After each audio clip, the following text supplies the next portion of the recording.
Good morning, folks. We're back out at Dad's shop today, and today we're going to be installing the fuel system on the 1927 Dodge Brothers. We're going to be removing the temporary Briggs & Stratton fuel tank that was wired up under the hood, installing the original gas tank, the electric fuel pump, get it all wired up and seeing if we can make this thing work. So thanks for joining us this week. Stick around and we'll see if we can get the original fuel, or the somewhat original fuel system back up and running on this old deal.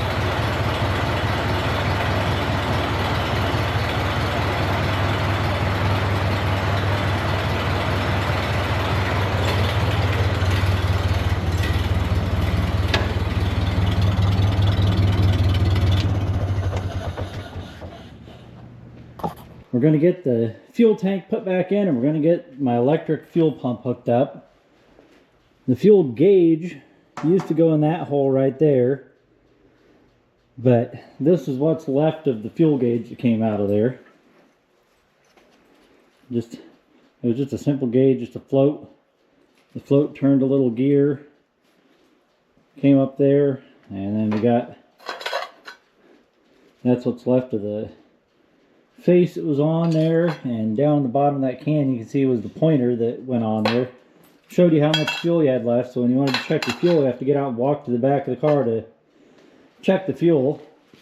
So that stuff's all shot. So for right now I just put a rubber o-ring and then put the glass back in there and then put another rubber o-ring. I was going to show you what I put in there, but I spent 15 minutes trying to get the super fine threads on there to thread together to make sure it would work. So now that I got it together, I'm not going to take it back apart. No. For some reason, they are, on this car, they like stuff with really, really fine threads, and it was a pain to get that threaded in there, but it's down there now. It's tight. I don't think it'll leak. The sealer's had, I don't know, 3 or 4 weeks now to cure. So we're going to see if we can get this gas tank back in there, but I'm going to start out at the front of the car, and we're going to see if I can figure out how I'm going to mount my fuel pump and get a wire run out there to get it working. I'm going to mount it right up on the firewall up here because I'll get a little more light here.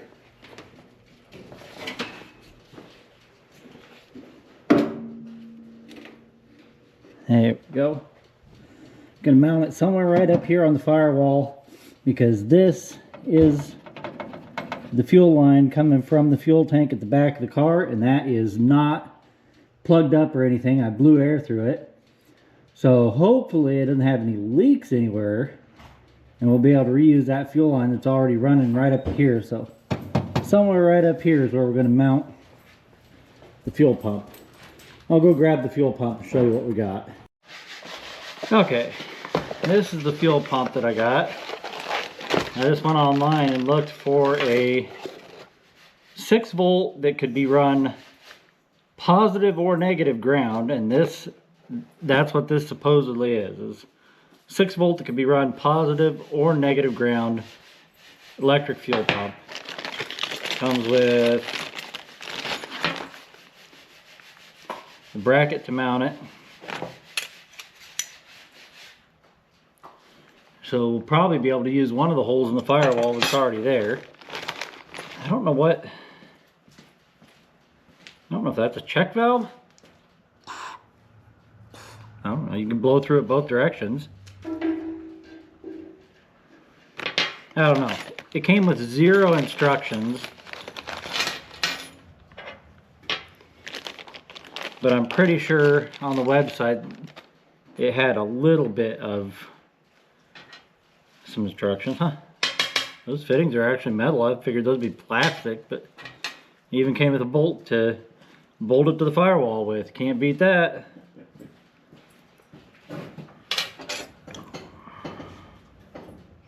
So yeah, we'll get this mounted up there. I need to look and see if this has to be grounded from the, I don't know. yeah, with this being positive ground, I'm gonna have to figure this out. I don't know if I can just mount this and just hook up the 2 wires, and if everything electrical in there is already isolated inside this pump, so it doesn't make any difference or what. But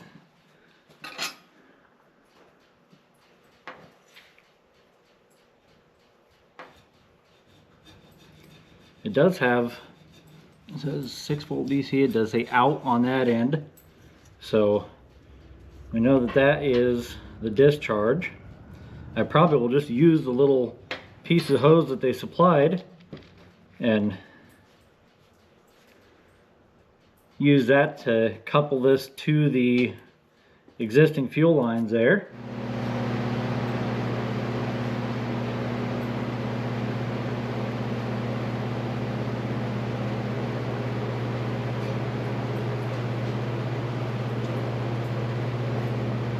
Alright, I went back to the website where I bought this and read, and it says basically exactly what I thought. For positive ground, you just ground the positive wire to the vehicle, run the black wire to your keyed switch, which is exactly what I'm going to do.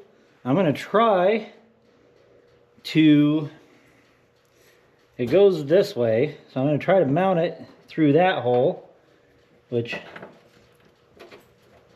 I think I'll be able to get that bolt to go through.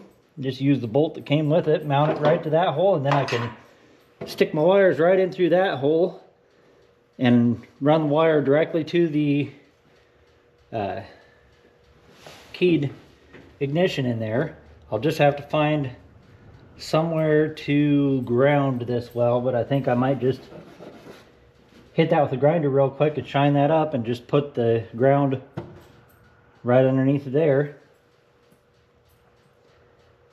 Or maybe, I don't know, maybe I'll run it to a separate ground, but I don't know what I would run it to that would ground better than just ground into that. I guess I could run a wire down and ground it to the battery, which is down inside here, but that wouldn't be super convenient either. I think I'll just shine that up and just put the ground. I will put a grommet on the end of it, stick it underneath there and tighten it down. I think I'll be able to get that bolt to go through there if I thread it through the hole. Might have to hit that with a rat tail file and open that hole up just a little bit to get that to go through there.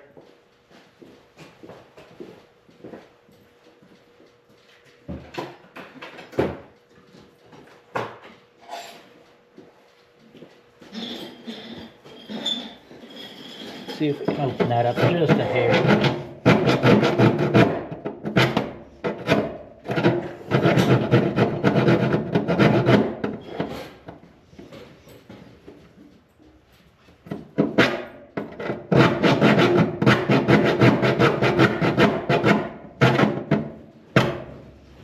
Not going to take very much. I could almost get it through there the way it was. Yeah, there we go. Now that'll go right through. I actually think I'll probably stick the bolt from the inside. I'll clean that up. I'll put the bolt in from the inside, put that nut on there, and then I'll find another nut that'll fit on there, and I'll put the ground underneath there. Well, let's get the grinder and shine a little bit of the paint off right there.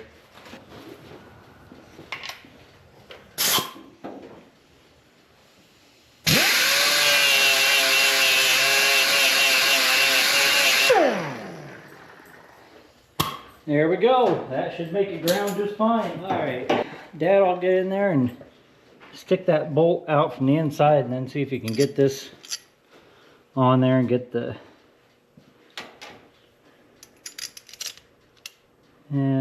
yeah, for right now we'll just get that on there and get the nut started on it, and then I can come back out and mess with it, get everything actually in there. What, lock washer and stuff on it, or? Yeah, I might as well. I got it. No, heck, that's not that bad. I can see that hole. I figured it'd be way up underneath there, but that's not terrible.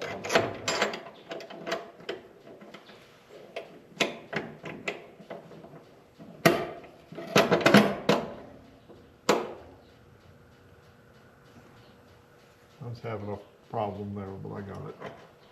Having technical difficulties. Yeah. There, I dropped the lock washer. That's okay. It's not starting so it doesn't fall off. It'll be good enough for right now. It's on there. Yeah. This over here. I don't know what makes him think that he can sit in your chair. He's like, well, nobody else is sitting in it. All right, I'm gonna go find a piece of wire to make a longer wire to come through this hole and go into my key switch and get a wire end to put on here. I'll put a flat round wire end on there to put underneath that nut before we tighten it down. Okay, the fuel pump is stuck in the bracket, got that bolted in, got the wire stuck in through that hole in the dash. You need to go in and pull the key switch back out and check to make sure that there's an extra like accessory setting on there. Check to make sure that that is hot when the key's in the on position. If not, I'll just run it off of the same wire that I got going to the coil for right now. We got the key switch right here. I don't have it tightened up in there. I just have it finger tight so I can pop it back out because I've got a lot of wiring I got to do yet on this thing. But right now the only thing connected to the key switch is the power coming in and the line going out to the coil out there. Stick my battery cable back on, get my cheapo tester I bought off of Amazon, and see if we can test and make sure that that is hot.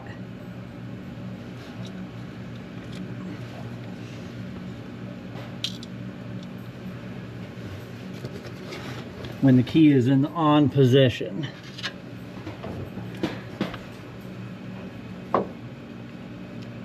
Right now that's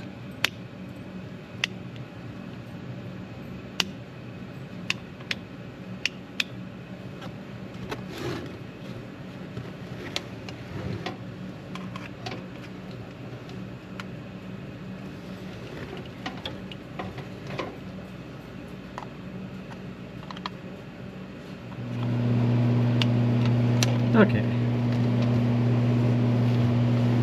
So that does supply ground when the key is in the on position. This second post right here supplies ground, which or supplies negative, not ground, because we're a positive ground system. So that post supplies negative supply when the key is turned on and shuts off when the key is shut off. So that should be good. I'm going to put another grommet on that wire and we'll use this post to run the fuel pump. Then I can, after I get that wired on there, I can stick the key back in there and turn it and see if we hear the pump clicking and clacking out there. And this doesn't need near that much wire. I can cut another foot of that wire off so I don't have a bunch of extra wire hanging down. And I can cut quite a bit of that wire off. Don't need all that extra length.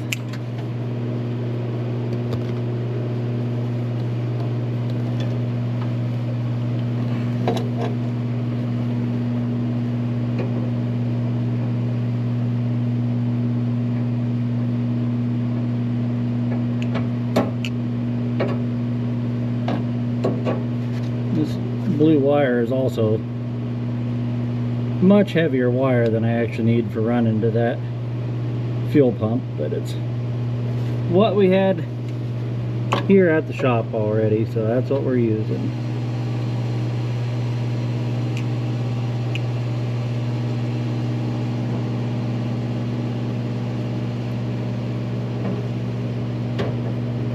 Okay, I gotta get a little 3/8 inch wrench to take that nut off of the back of the key switch there.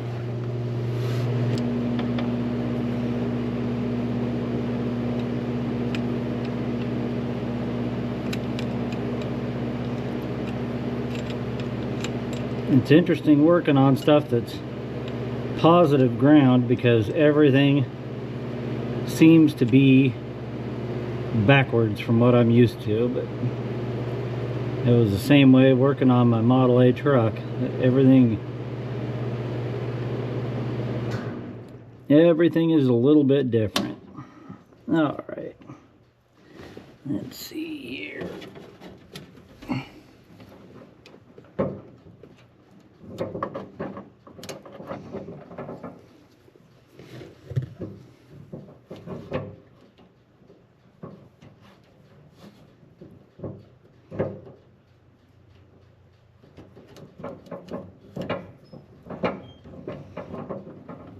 Here we go. That is tightened up. Now, in theory, when I put the key in here and turn it, it ought to run the fuel pump. Sure does. Alright, let's just poke that back through the dash.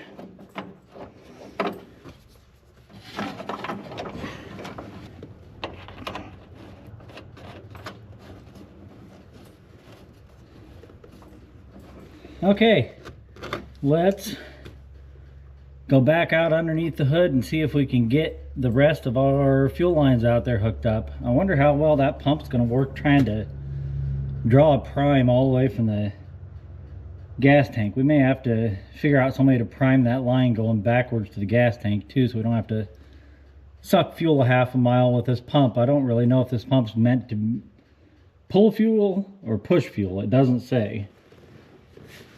I think what I'm gonna do is cut this fuel line about right there.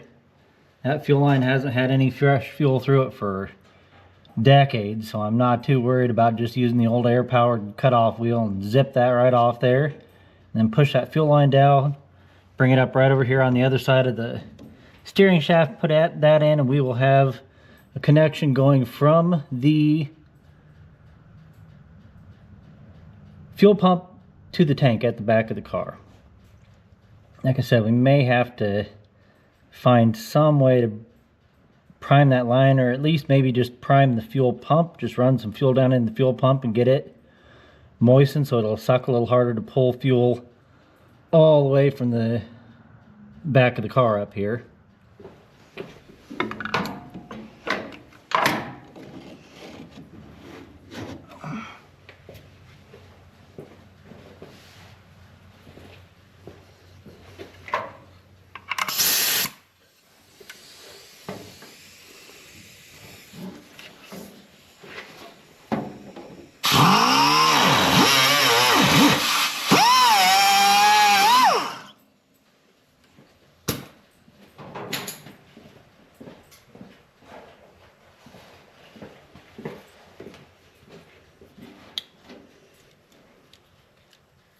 I think I bought that thing from the Snap-on guy out of his junk tool collection for about $10. It's been a good cutoff wheel. Yeah.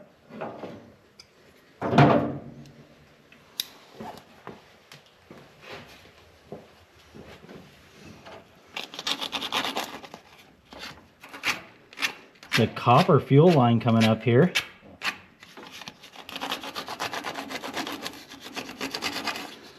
That makes me feel a little better about hopefully not having any rust holes in it on the way back there. I'll move that over. Come up on this side of the steering gear. Boy, I should have left that a little bit longer.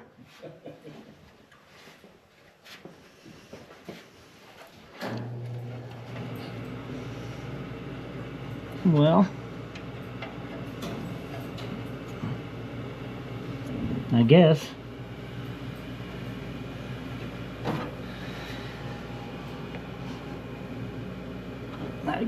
I will just use a different piece of fuel hose and use a little bit longer hose to reach down there. I thought that was leaving plenty of length there, but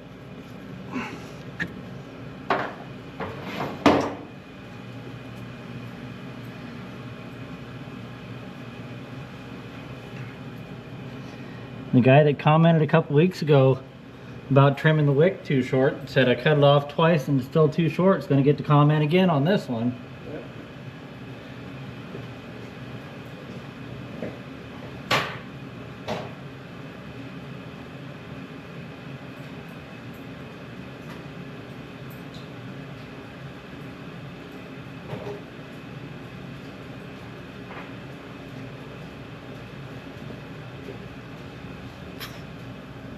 All right, I am going to want to get a worm gear clamp for the end that goes on that fuel line, because it is a little smaller around than this, so I'm going to want something that I can positively tighten down really good on there to make sure it's not going to leak. So I'm going to have to look around here, and if Dad doesn't have a worm gear clamp here, then I will have to bring one out from home. I know I've got some small ones at home. I bought a whole bag of them at Menards for some project I was doing at home. I don't even remember what now, but Dad's going to go search and see what he can find. If he can't find it, we'll have to bring something from home. But that will make a connection from the fuel tank to the fuel pump. Then we have to get from the fuel pump to this fuel line. But we need to do a little looking. Let's go over on the other side and do some looking while Dad is out seeing what he's got for clamps.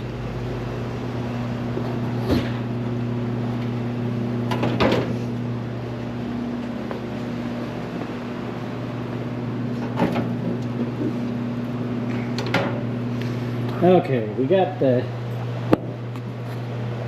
Briggs & Stratton gas tank still wired in over here, and I'm pretty sure that this section of fuel line that's going from that to the carburetor would be plenty long to straighten out and take. There's a, get pointed down here, there's a big old loop in that line, and I'm pretty sure that if I straighten that out, there's plenty of line there to come up here, come up plenty high to be away from that exhaust and over to that pump. Actually, we probably ought to just go clear up high like that across there.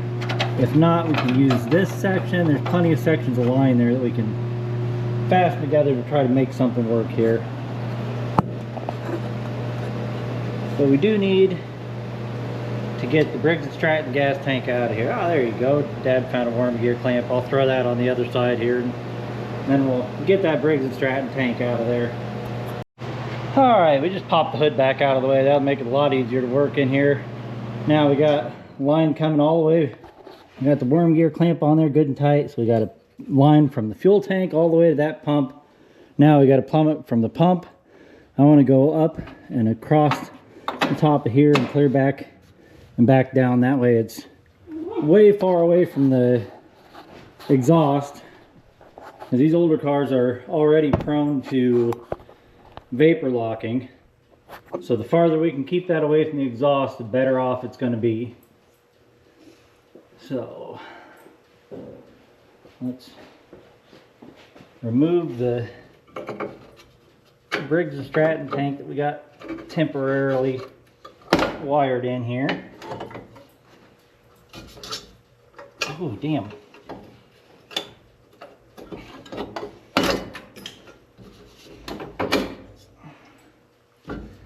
Okay, I guess I should have took the fuel line off there before I started cutting the wires.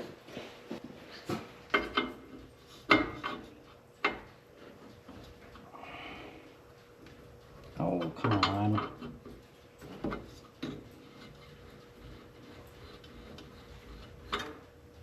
Okay. Now there's one Phillips screw ran in the back side of that block of wood.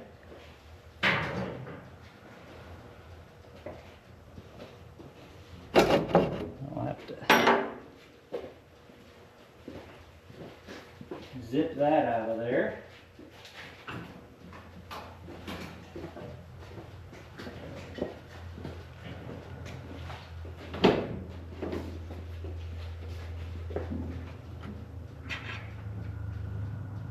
No, I can't see underneath there. Give me that light. There we go.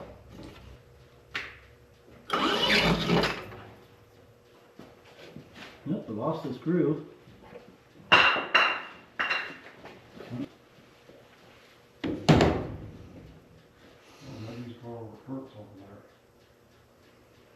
Okay, let's straighten out this. Whoa, it's got fuel in it.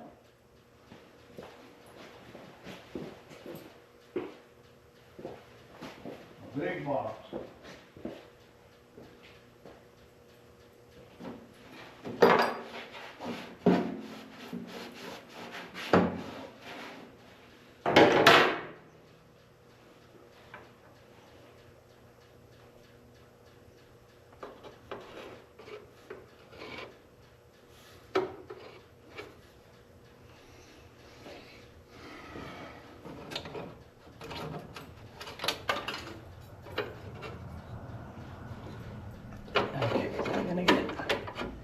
I believe that will get me close enough to put my rubber piece on there and call that good enough for right now. Eventually, I can come back and make a better piece here, but right now I'm just wanting to get everything working and test it and make sure it works right, make sure that carburetor is not going to leak with the amount of pressure that this fuel pump gives it. So you know what? I want another worm gear clamp to put on that side too. Dad's heading back out to look. If he can come up with a worm gear clamp, I can tighten a worm gear clamp tighter around this fuel line. Then I can get this clamp that came with the fuel pump. Eventually, I'll probably have all those clamps replaced with worm gear clamps, and probably for the ones on the fuel filter, I'll get the ones that have like the big thumb nut on it so that you can easily change them out.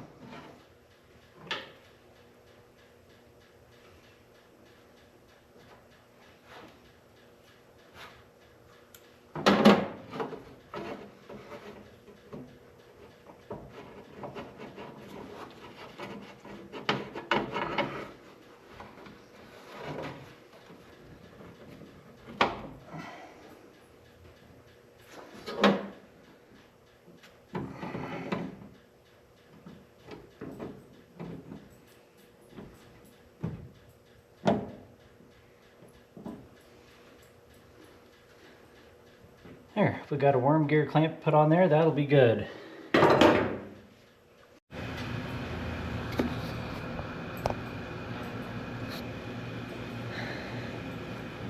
Okay, before we get to putting the gas tank in here, I think I'm going to run out and find one of our squirt bottles that we use for priming engines, and pull this back apart right here and try to fill this fuel line all the way to the back of the car with fuel so that this pump doesn't have to try to suck fuel and pump all the air through all the way from the back of the car. And then we'll get the gas tank in, and then when we first start the pump, we'll pull the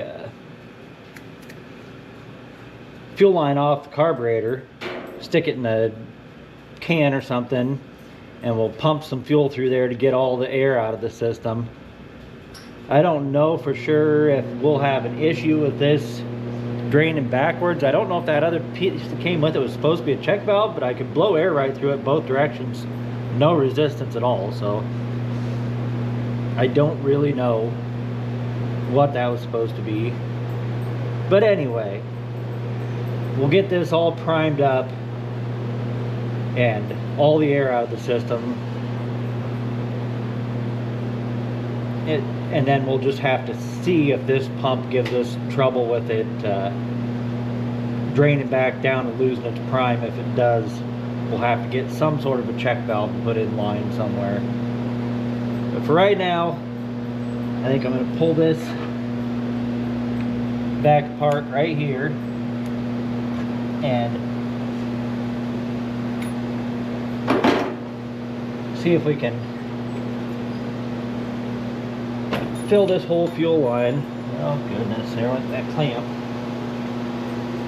There it is. See if we can fill this whole fuel line up with fuel and give that pump a head start.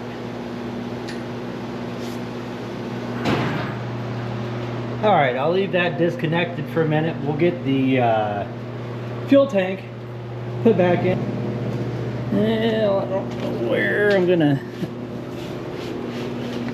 put the camera to be able to see here.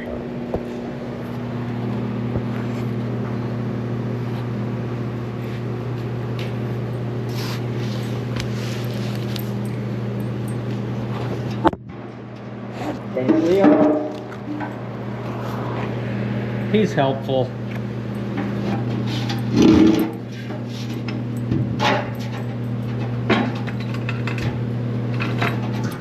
Okay, now you can go up with it.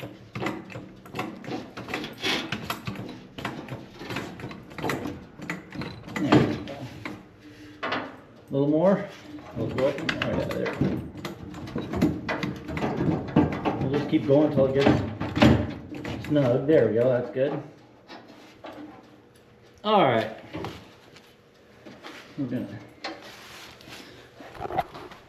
We got our filler neck came up through the hole, so did the what used to be a gas gauge, fuel line, all that stuff came up, lined right up here. I'm going to try to get the fuel line threaded back on there so we know that that doesn't move around to where it won't line up. And once we got... Is it kind of lined up, or does it need to roll a little bit? Or I think it's pretty good. I think it's threading on there.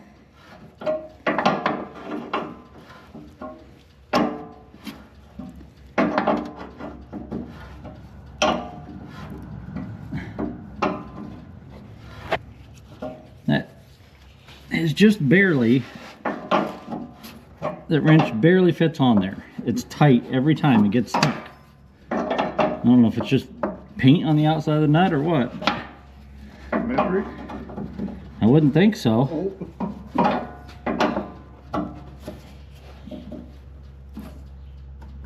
There. Now we got to get the strap hooked back up on one side, and then that strap that I could never get off on the other side, we're just going to jack back up into place the same way we took it out of there.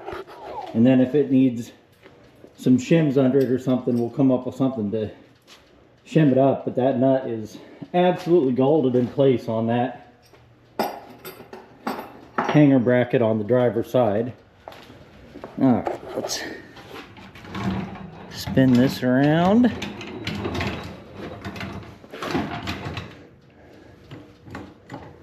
So that I can scooch under this side and we'll get our bracket back up in there. That one. Alright, let's see if we can get this. I hope the camera's pointing in the right place. I can't see the screen of the camera to tell if it's pointing in the right spot or not, so.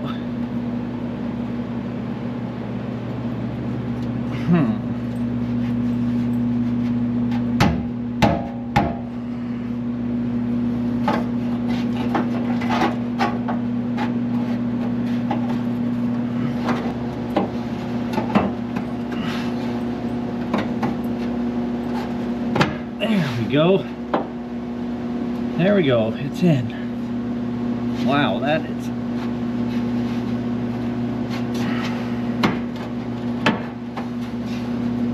There we go. Hopefully there's enough thread sticking through there to get a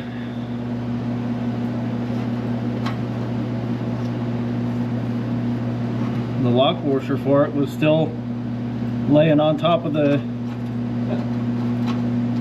frame rail up there.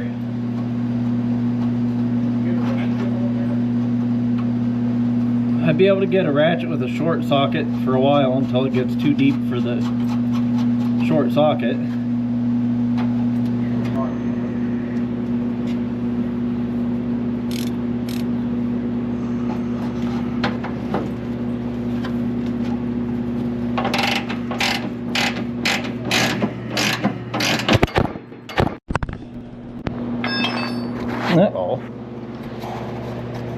That's not good for cameras. Shouldn't do that.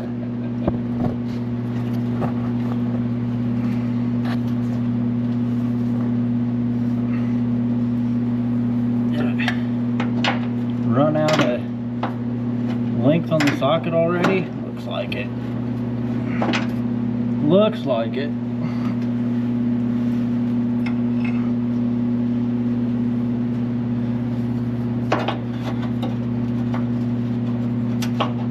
The good news is it's getting good and snug too, so we don't have to go much farther.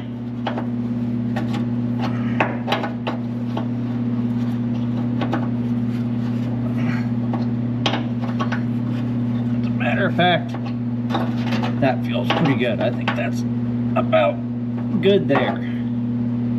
Now, if we can get the strap on the other side pushed back up into place and locked in there, we'll be good enough to try this out.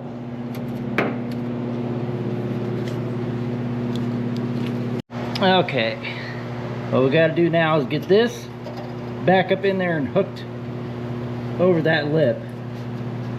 So see if I can weasel the camera in here somewhere. You can kind of see what's going on. We're going to use the jack to push that right up in there and hopefully clip it right back in place.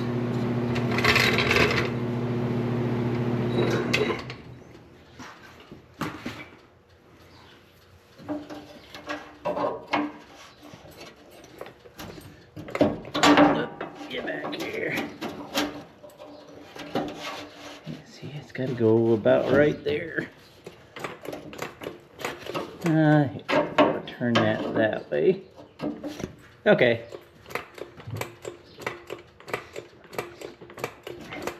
Alright, let me get my fingers in there for a second and feel. There's a specific spot in that lip that it hooks into, it feels like.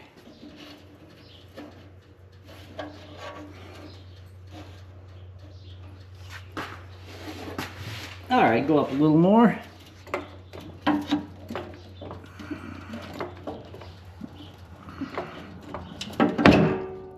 Alright, go down. It's clipped in there. So I'm going to go up there and squirt a little bit more fuel. Actually, I'll dump my 5 gallons of gas. I got 5 gallons of gas to put in here. We'll dump that in first so that the bottom of that pickup tube is submerged. Then we'll dump or squirt a little bit more backwards through the line so the line's full. Then we'll plug the line in up at the other end and see if we can get this thing to draw fuel through here.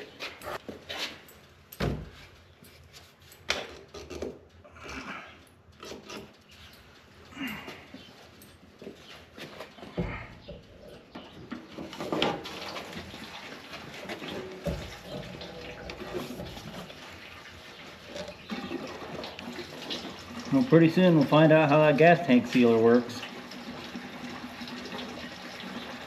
Hopefully there's no drips or leaks. We figured it out. This is about a 16-gallon gas tank. So this ought to get us a quarter tank anyway. I don't think there was a full 5 gallons in here, but I think there was about 4. This fuel I bought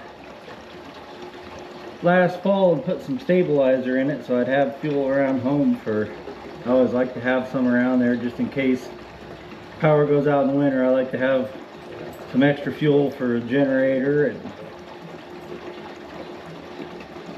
well, this has got Stabil in it already. I don't see any massive leaks yet.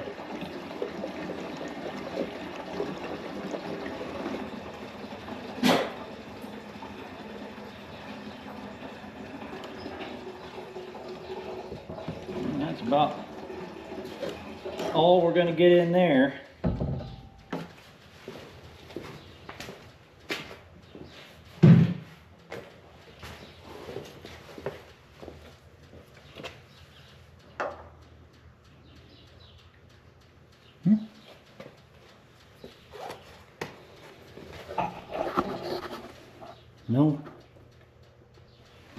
No fresh drips on the floor, so I think we're okay.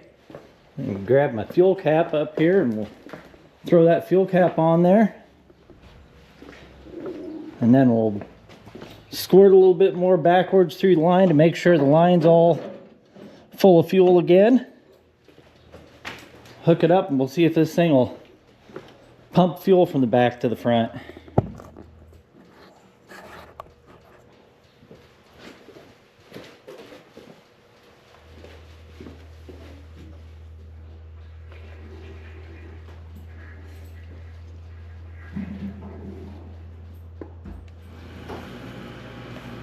Alright, well, I guess we can unhook this fitting right here at the carburetor.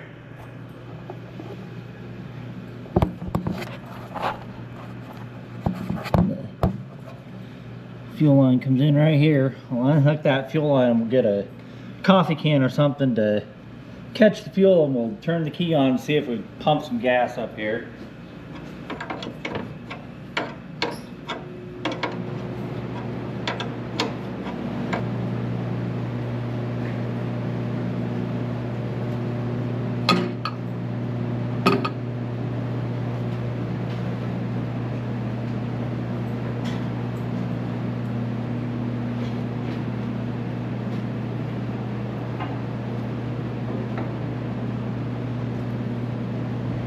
Well, since you're right there, we get the can underneath the fuel line, and I'll turn the key on and see if we get anything. Ready? Yep.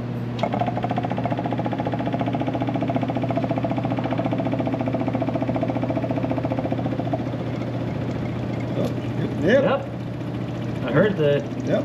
sound of the pump change. We'll fill that can up so we know we get any air that's in the line bled out of there, but it's definitely pumping. Yep. That's about full.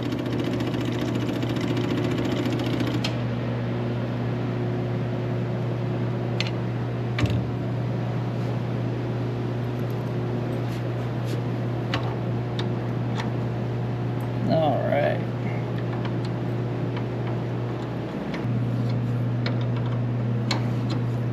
Well, there we go. We have got a fuel system plumbed from the tank at the back of the car all the way to the carburetor now.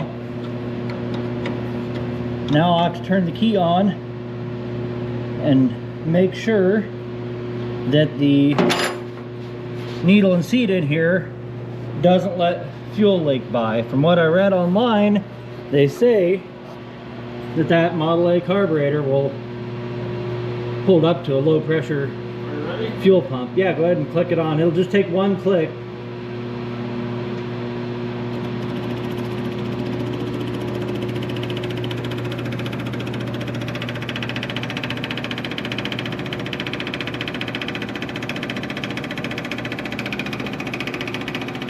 Well, it's not. Nope, there it goes. It is too puking fuel out. Go ahead and shut it off. It definitely is puking fuel out of there. Get a regulator for it then.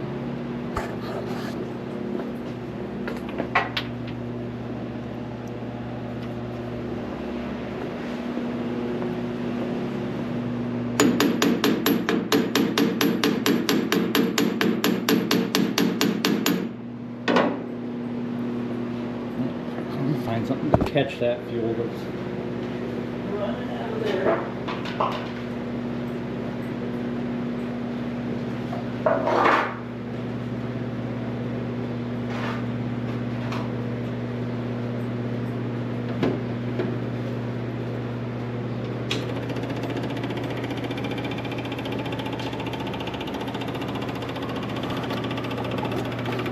Yeah, that definitely is not going to work. That is just puking gas out of it.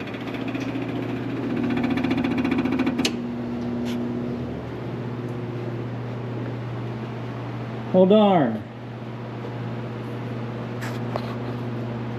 My original idea was to have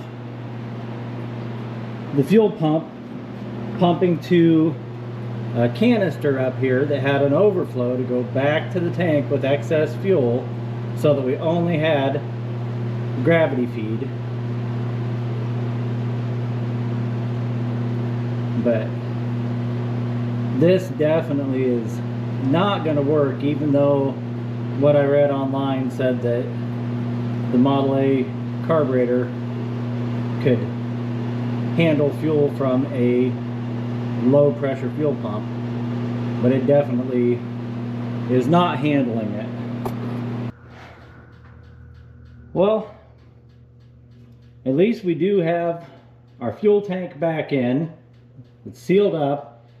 The line coming to the front doesn't leak anywhere.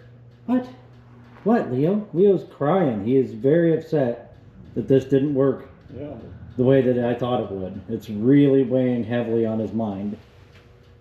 Look how sad he is about it. Anyhow, I'm gonna have to come up with something different. I'm gonna have to do some more researching, but it just dumps fuel out of the carburetor, so it's not gonna hold up. That pump's supposed to be 5 to 8 psi, so I don't know if I could get a inline fuel pressure regulator and run that and be able to get by with not having to. The original way I was going to do it was going to have a reservoir up there that we would pump the fuel into a reservoir and then have an overflow, so it would just be a gravity flow down to the carburetor, and the excess fuel would overflow back to the tank. But that means running a whole nother line all the way to the back of the car. So for right now, I'm going to do some more research about. I read online that people run those Model A carburetors with an electric fuel pump, so I'll do a little more researching on that. Okay folks, it's the next week now. I've went ahead and my sinus infection that I had last week turned into a sore throat, but I think I'm finally getting over that and going to survive. Today I came out to Dad's and I ordered a really cheap fuel pressure regulator just to try it out and see if that would make it work. And it does make it functional. I've got it turned down all the way to the lowest setting now. And once we're driving the car, I feel like I may have to turn it up a little bit. But that's just what they call a deadhead fuel pressure regulator, and it just is a restriction. It just puts a restriction in the line, but it lets you regulate it to a certain PSI. I got it turned all the way down, so it's probably about a half a pound of pressure now.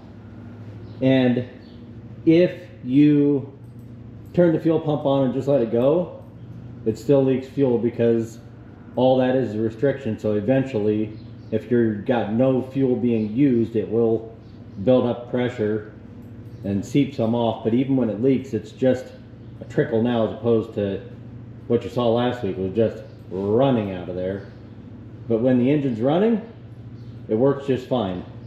So let's find somewhere to set the camera here and we'll start it up for a minute.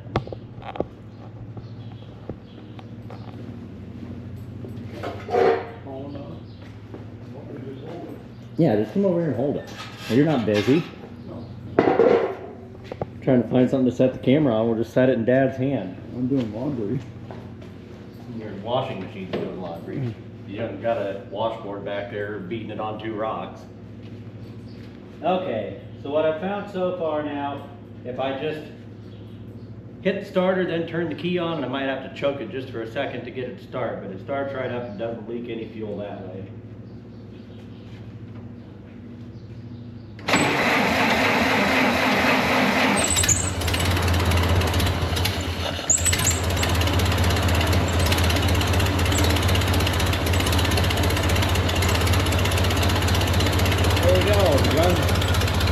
Really nice. The carburetor's not even dripping any fuel.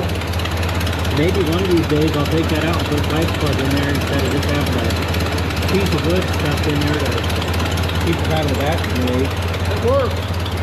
But it works. We're running off the original fuel tank back here at the back of the car now. So we're drawing fuel from the fuel tank at the back of the car through the original fuel line up.